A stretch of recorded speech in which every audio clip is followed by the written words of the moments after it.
Welcome back to the Business of Aesthetics podcast. Today we are discussing the single biggest threat to the fastest growing industry in medicine, the compliance gap.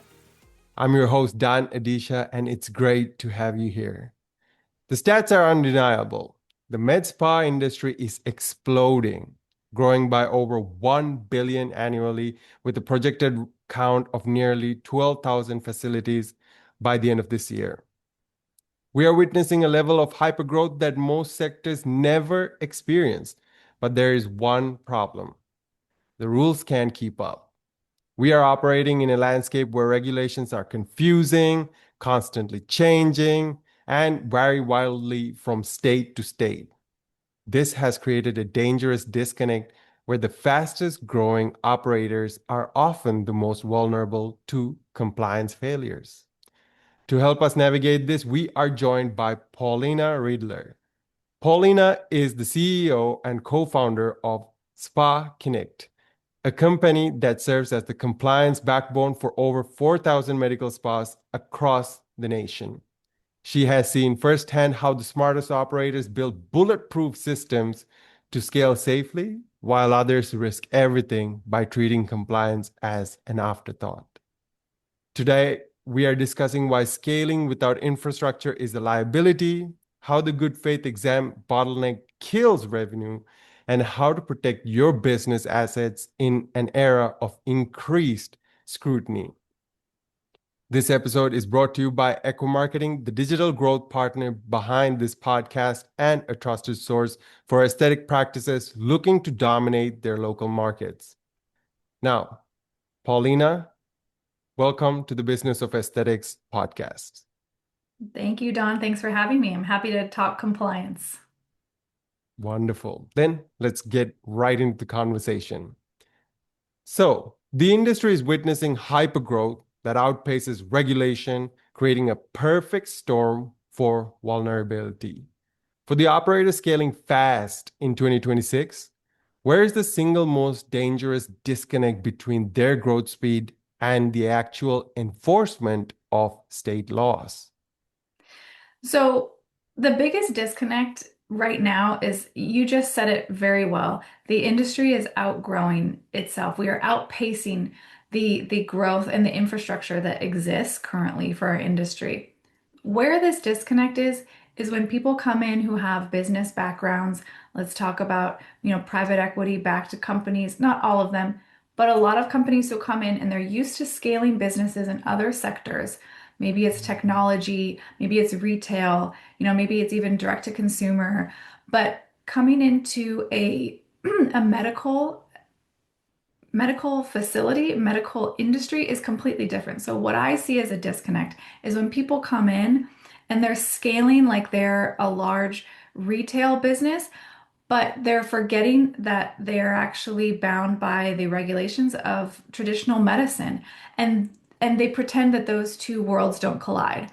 And they very much do.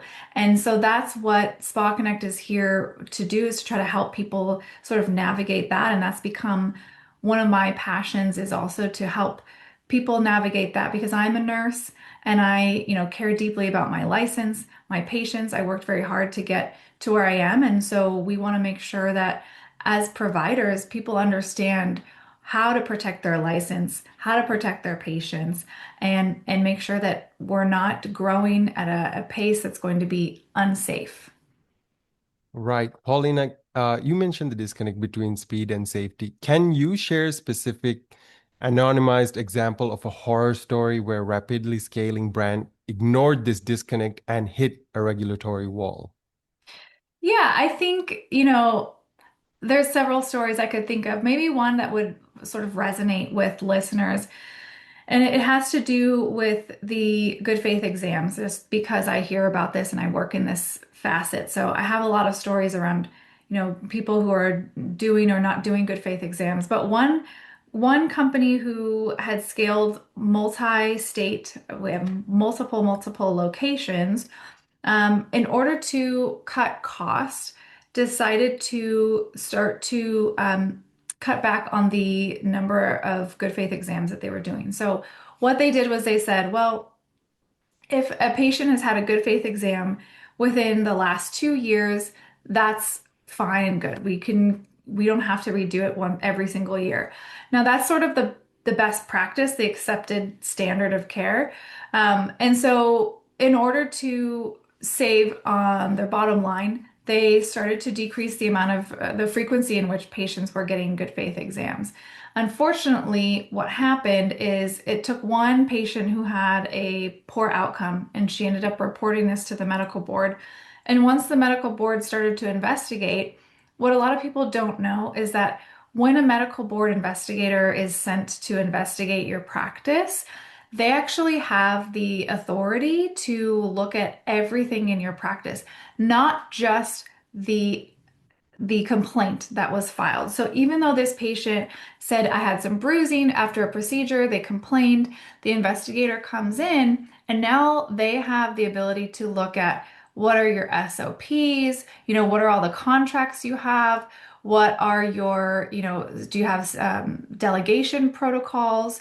They're going to look at everything in your practice and they can. And so what ended up happening is they found that the physician was liable for all of these patients who had not had up-to-date consent signed nor good faith exams done. And that can be crushing to a practice, right? Because it costs thousands, tens of thousands, could even be hundreds of thousands of dollars in legal fees. You have to shut down your practice.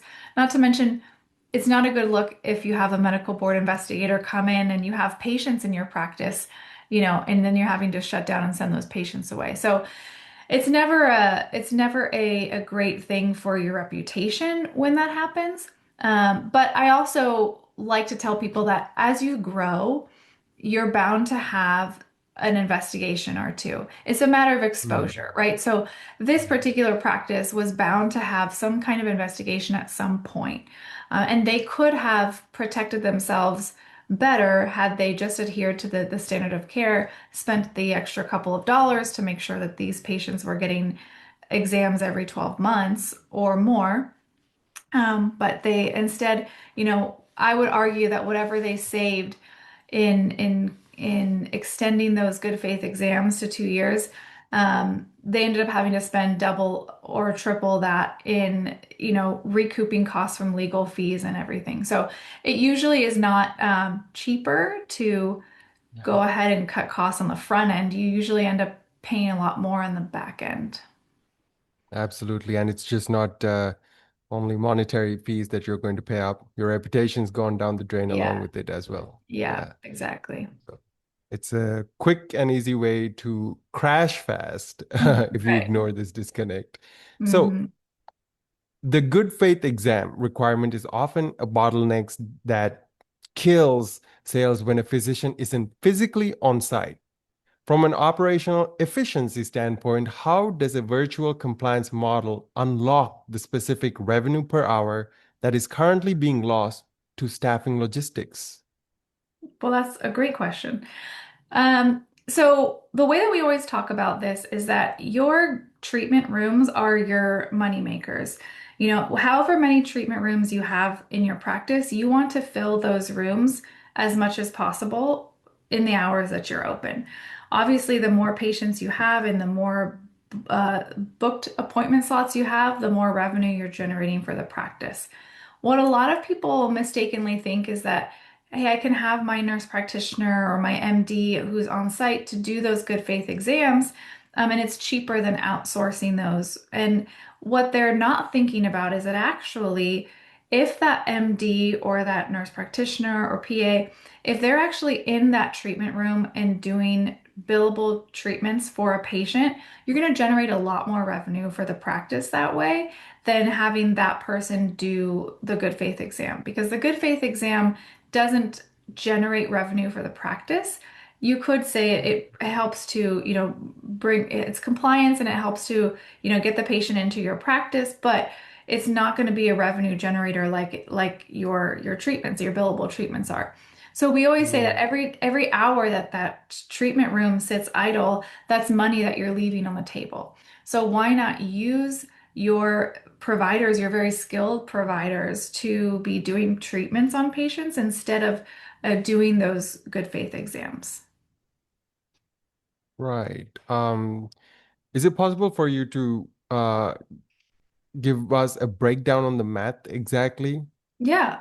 So the way that it works is that every nurse, let's just take a nurse injector, for example. The average nurse injector is generating between 500 to $1,000 an hour for a practice, right? So if you have a nurse injector, let's say that this particular person is a nurse practitioner, and they can generate $500 on the low end an hour of revenue for a practice. How many good faith exams could that provider do in that same hour? You could say maybe they could do five to, maybe seven, something like that. Now, those 5 to 7 good faith exams, those are not generating any revenue for the practice, right? They're costing you money because you have to supply the staff in order to perform those good faith exams. So you have two options. You can have that NP, you're paying them, let's say you're paying them, 60, $65 an hour, and that NP is doing good faith exams for an hour. You're not generating any revenue. Or that same hour, you're paying them 65 an hour, but they're generating five, six, $700 an hour for the practice. So you're getting a much bigger return if you're spending that time and money on them treating patients versus just doing those good faith exams. So it just comes down to a how much revenue are you generating per provider per hour? And when you look at the math, you realize that, hey, these people are very skilled. So, they're probably one of your most expensive employees in your practice. Mm, They're going to be your mid-levels and your physicians. So, why not get them doing the thing that generates the practice the most amount of money? absolutely. Thank you for breaking that down. I think that sets up a very clear picture um, from a practice owner standpoint. I'm also curious, Paulina, how does the patient psychology change when they have to wait perhaps, 20 minutes for a doctor versus getting it cleared instantly? Do you have data on perhaps cart abandonment in the clinical chair? That's a really interesting question. We don't actually have the data to say what percentage of patients are abandoning those calls. However, we do see that anytime, and this is just in relation to Spakinect, but when we have patients enter into our network, our average pickup time is well under a minute. So we Okay. are picking up patients in about 30 seconds on average. Now that's average, so there are some outliers at times when we have busier peaks. However, the majority of our patients are being picked up in less than a minute. So it's a very, very quick turnaround for that patient. What we do see though is when we start to get up to the, over 5 minute wait times, if there Mhm. happens to be, a surge of patients that have all come in at the same time, patients do get a bit antsy and they will leave the waiting room after that because they just feel like, Mm, I don't have the patience for this. It's harder when you're on a screen to have patience than it is when you're in the physical waiting room because you can see everybody else that's waiting. But when you're just staring at yourself on a phone, it can get you can get a bit more impatient. But we do notice that, practices who keep up with those good faith exams and have them done before the patient even comes into the practice, they end up being able to stay on schedule. Because the worst thing is when you get backed up all day long because of your first appointment was late, and then now you're late for the whole rest of the day. So the way that we kind of combat that is that we have an offering where people can have their patients seen before they even come into the practice. So you're not delaying appointments on site. So let's say if you, Dawn, were going to come in to my med spa and get Botox tomorrow morning, I would send you an email and I would say, hey, mm, Dawn, we need to do this good faith exam before you come in. Make sure you're a good candidate for treatment. So you can do that mm, at home on your own time. You could log in, you could see one of our providers. And then when you show up to your appointment tomorrow, I've already looked at all your data. That's already done. And I'm not having to take any time away from you and I in the chair on the day of your appointment. that sounds amazing. Yeah. Now, I would like, is there is there a misconception that telehealth is less safe than an in-person exam? Oh, absolutely. That is a common Okay. misconception. How do you address those critics who say a doctor can't truly evaluate a patient on an iPad? Sure. Well, I look at it as what we call standard of care. So, what most states will say is that you can perform telehealth for various, facets of medicine as long as you're Mhm. abiding by the same standard of care that you would if Mhm. that patient was sitting in front of you. So, we have to look at that and put that into aesthetics and say, okay. And again, I'll use you as the patient, Don. If you were to come in as a Of course. patient and you were sitting in front of me and we were in the office together, there's nothing that I would be doing to assess you differently when you're in person Mhm. versus us being on a virtual call, right? Mhm. So I'm Mhm. not needing to really do any manipulation. I'm not Mhm. needing to necessarily, and I say this is for the majority of patients. There are some where you do need to be in person and you do need to physically put your hands on patients. But telehealth has been around for a very long time, and we've been using telehealth for different facets of medicine, including dermatology, and pediatrics. On the list goes on of the different industries that we use telehealth and very successfully. But elective cosmetic procedures does tend to get a little bit more scrutiny in terms of regulators thinking, hey, we can't use telehealth here. And it is interesting because you can use it for many other facets of medicine, like I said.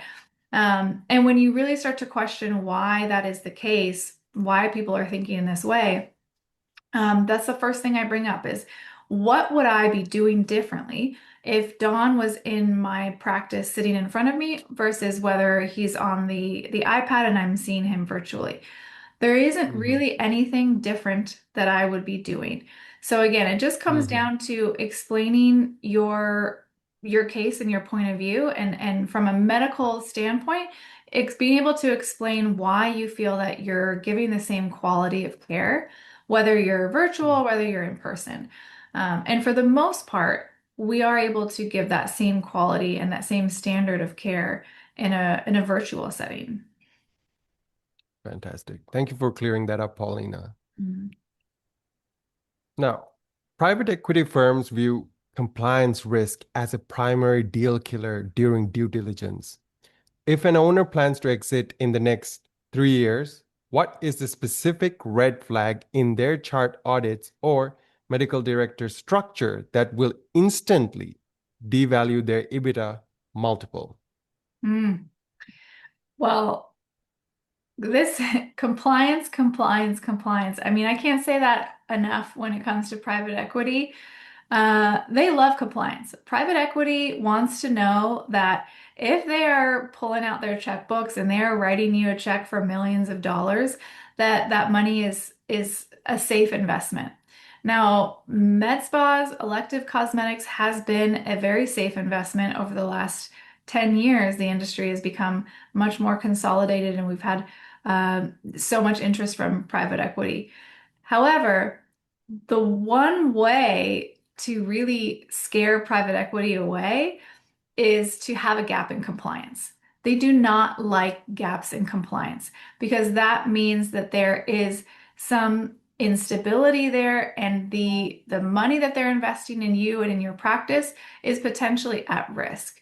You know, this is actually great for the industry. The sort of the consolidation that's happening is making people more aware of being compliant. What's the importance of being compliant? Oh, maybe I do want to sell my practice in a few years. So what are the things I need to think about now to make sure I'm set up in the right way to be acquired? And the thing is again, compliance is a huge piece of that. Now, compliance is a spectrum. So I always say, like, you will never be 100% compliant because laws and regulations change very quickly, and it's almost near impossible to be 100% perfect on everything. However, there's the really big things that you want to make sure you've got covered, and those big things are your medical director being involved. right? You need a medical director Mm. who's not absentee. You need to have the right corporate structure. And you need to make sure that all of your patients are getting a good faith exam and getting a patient order for treatment from someone who is a prescriber. Those things are the big things that I see coming up often in due diligence and in people who, want to be selling their businesses but can't because they haven't set up the right structures. And so they need to set those structures up and then wait a couple more years to try to go back and see if their business is, sellable at that point. So definitely gaps in compliance is the number one way to, kind of scare off a private equity firm. Right. And in your experience, when a private equity firm looks at the med spa's books, is sloppy compliance history a complete deal killer, or do they just use it as leverage to lower the purchase price? Yeah, I think it depends on what we're talking about, right? If you're, if none of your patients have ever had good faith exams, I would say that probably is a deal killer. Now, if there's gaps here and there, I think yes, it's something that absolutely they're going to use as leverage. Um, Anything they can use as leverage, they will. And so any sort of gaps is, again, it's a risk. So they have the ability to say this is, additional risk in the business, and therefore, we want to bring the value down by whatever percentage point that makes sense. So I think it depends on what the gap is. It could go either way. Yeah. But if it's one of these three big ones that you mentioned, it would usually, not move forward, is it? Yes, I think for the most part, they're not going to move forward. And the reason is that even if you corrected those issues, you need to have Right. those in place for some time before anyone's going to feel confident to, again, take out their checkbook and write you a check for millions of dollars. So you have to think about the fact that this is, this is a business and this is a big investment for firms. And so they want to know that, you have a proven process. And so that's why, just sort of fixing those things up and then trying to go back and say, hey, okay, we fixed up all these sort of things. Those are processes that they need to see play out time after time. And also, if you haven't been spending money on compliance and now you're spending more money, that's also going to change your books and it's going to change the way your margins look. So they want to see this repeatable process over time and see that you've figured out how to create a successful, profitable business, even while having all of these compliance pieces in check. Got it. All right.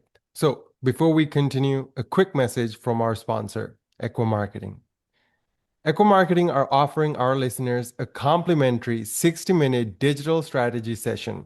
This is a one-on-one consultation with a senior strategist to help you map your 12-month high-value patient acquisition roadmap.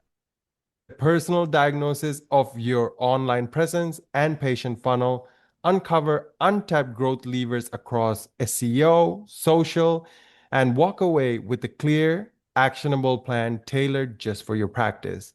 You can check the availability and reserve your spot in under 2 minutes at businessofesthetics.org/MSM. Right. So, Paulina, state boards are increasingly cracking down on passive medical director arrangements where the physician has no real oversight, right?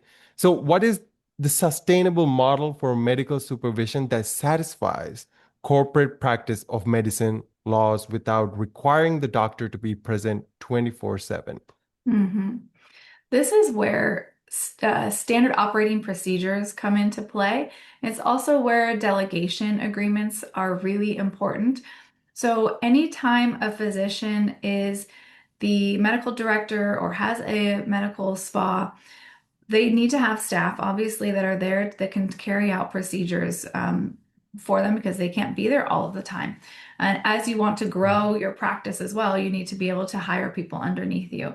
Now, the most important thing that boards really look for is, do you have a delegation agreement Do you have something in place that says, me, doctor, I am allowing you, nurse, or you, nurse practitioner, to perform all of the following procedures? You need to have that documented in a way that is very clear, that is current, that's updated every year, and signed by both the physician and the person who is being delegated to. Now, there's a lot Mhm. of ways that you can, go about compiling all this information. But number one, the way that you scale this model without the physician need to be on site is having very clear documentation. That is Mhm. absolutely number one thing. You have everything documented. What is this person allowed to do? What are they not allowed to do? What are the steps that they need to take for a patient who's coming in for Botox? What's the SOP for Botox? If you have all those things Mhm. documented, this is a systems framework that goes for really any industry. The way that you multiply your team, the way that you grow your brand and grow your team, you have to have scalable processes, and it's the same in a medical spa. As long as you have those processes documented, the physician does not have to be physically on site. The physician does Mhm. need to be clinically involved, and they need to be legally accountable, and they need to be Mhm. operationally informed. Those three Mhm. things must exist. If your physician is not doing any of those three, they are what we would consider an absentee physician. And that is what medical Mhm. boards are really starting to look into right now, because they Mhm. feel that that is not in the best interest of the patient.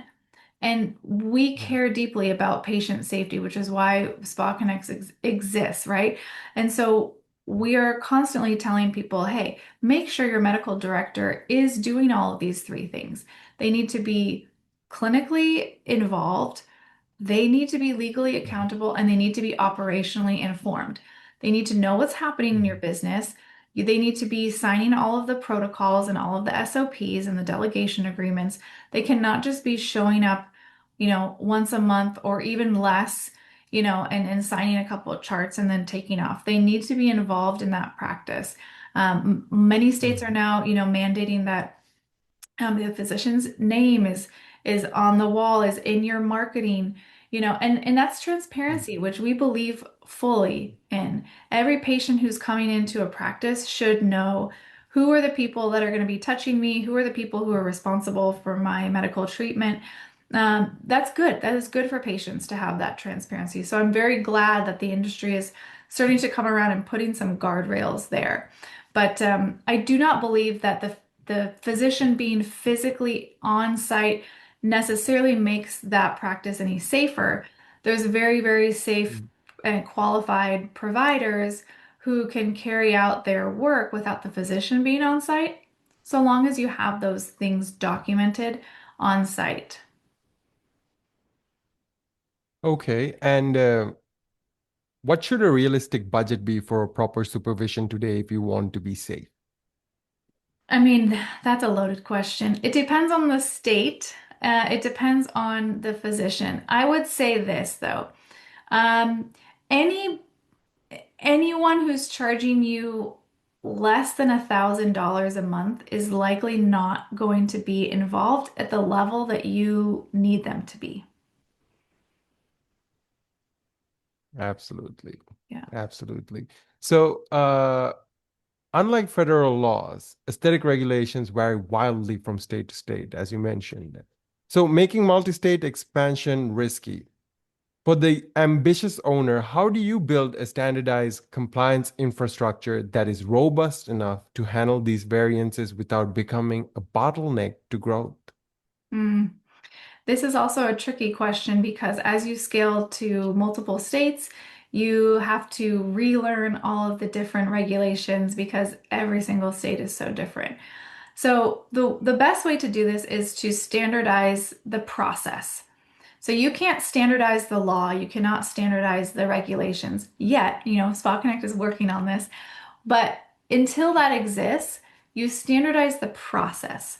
So how do we standardize the process? Again, it goes back to documenting everything that we are doing, who's allowed to do what. So the process may be when you enter into a new state, we always, have a meeting with our legal team. We get the complete understanding of what treatments are allowed to be done by estheticians in that state.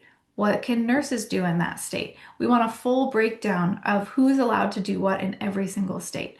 And then we go ahead and we move down the line in terms of the steps we take. But if we standardize the process, that gives us a little bit more of a clear pathway because we will run into roadblocks in different states with these varying regulations, and we can't control that. And those can change on a dime.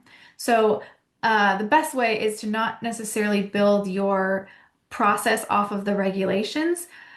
Build your process off of the process that you need to perform to move into new locations. And then those will shift and change as they'll be informed by regulations that are changing in the background. But again, I think I'll say it again, the process is the most important part.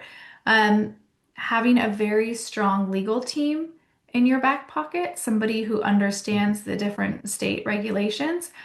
And number three, really important as well, is being involved in your state advocacy groups.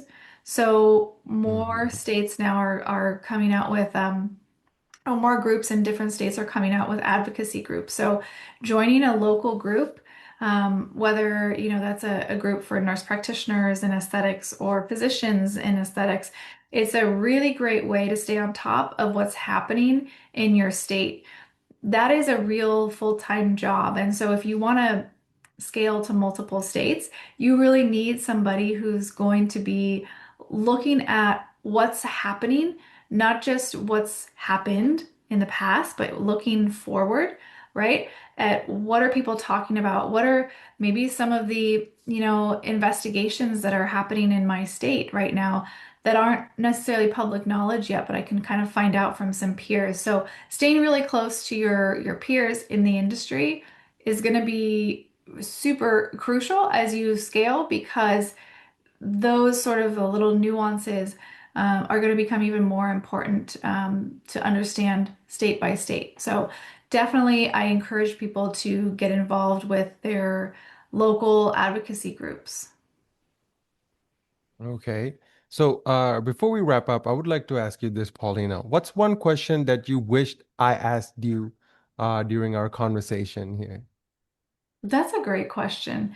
Um, I think a great question is how do we empower patients to Hmm. choose the safest route possible for their healthcare? Now, we don't typically ask this to other med spas and other medical professionals, but I think in this industry it is super important because patients receive a lot of information from the media, from social media, from news media about med spas. And so I believe that it is our responsibility as medical providers to teach our patients how to look for a place that is safe, what to look for when you're going into a med spa. Um, Unfortunately, we do have to be the ones to sort of teach that because there is a lack of regulation and accountability in the industry from regulating bodies. So I would ask the question is to other providers is kind of how are we thinking about that? How are we thinking about not only just treating this patient when they come into our practice, but also teaching this patient, right? How are we taking the time to educate? Because maybe this patient is, they're my patient now, but they might move and maybe they need to go see a new provider in another state. So how do I make sure that I've empowered that person to find the right place that's ethical, that's safe, and that's going to provide them the quality of care that they deserve? Okay. Well, thank you very much for that, Paulina. That was a critical reality check. And if there's one thing to take away from Paulina and our conversation here today, it is this: compliance is not a chore, it is an asset. So if you're scaling to $5 million or $10 million, but your medical director's structure is stuck in 2015, you aren't building a business, you are building a liability. Mm. So if this episode made you realize you might have some infrastructure debt to pay off, share this with your medical director or operations manager immediately. And if you're not already following the Business of Aesthetics podcast on your favorite platform, hit the subscribe button now so you never miss the strategies that keep your practice safe and profitable. So if you realize your marketing infrastructure needs the same level of professional auditing as your compliance, remember that Echo Marketing is offering that complimentary 60-minute strategy session. Check the show notes below to grab your slot.